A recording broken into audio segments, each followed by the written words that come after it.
بسم الله الرحمن الرحيم. هنزرع مع بعضنا يا جماعة الكرات من البذور بنفس الطريقة وبطريقة مضمونة، والوقت اللي انت ممكن تزرع فيه الوقت الصحيح اللي انت تزرع فيه الكرات.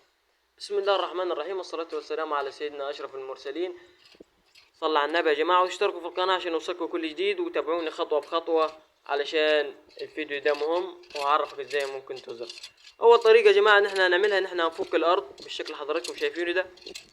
زي ما حضراتكم شايفين انا فكيت الارض، وهبدا اني اجيب البذور بتاعت الكرات بالشكل اللي حضراتكم شايفينه ده، وهبدا اني اعبيهم في ايدي، وابدا اني ارش في الارض.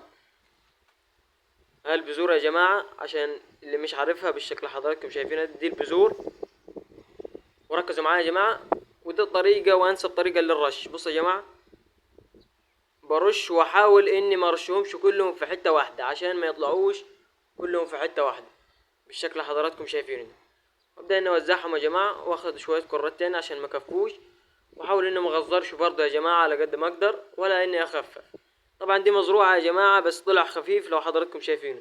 هبدا اني انا اكمله بشكل حضراتكم شايفينه ده. ابدا اني ارش في الحوض كله في اكمال الفيديو بالشكل حضراتكم شايفينه ده. طيب انسب وقت يا جماعه لزراعه الكرات فهو من اول شهر 4، يعني معاك الصيف كله وتقدر تزرع فيه. وهبدا اني اجيب الشوكه بتاعتي يا جماعه او الشكرة فدية، وابدا اني اغطي البذور. اجيبها من اول الحوض وابدا اني اغطي البذور، بس احاول ما اشدهمش في حته واحده.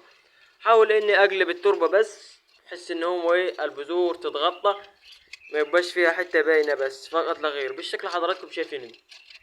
وابدا اني اعمل الحوض كله. طبعا يا جماعه دي الزراعه سهله مفيش اسهل منها، بس اللي يركز معايا ويفتح دماغه تقدر تزرع في اي مكان. طبعا انتوا شايفينه هناك ده يا جماعه، ده بصل وجار وخس. طبعا انا عندي حته يا جماعه منوعها جميع الخضروات. طبعا يا جماعه زي ما ذكرت لازم تغطي التربه زي الناس. تمام يا جماعه. وهنا غطيت البذور كلها، مفيش ولا بذور قاعده يا جماعه. تمام. بصوا هنا يا جماعه مشكل انا الارض بتاعتي، انا مشكل الارض بتاعتي بالشكل حضراتكم شايفينه. وهي دي البذور يا جماعه، هي دي البذور الكرات عشان محدش يقول مش عارفها. هاي يا جماعه تروح لاي عطاره يديك زي دي.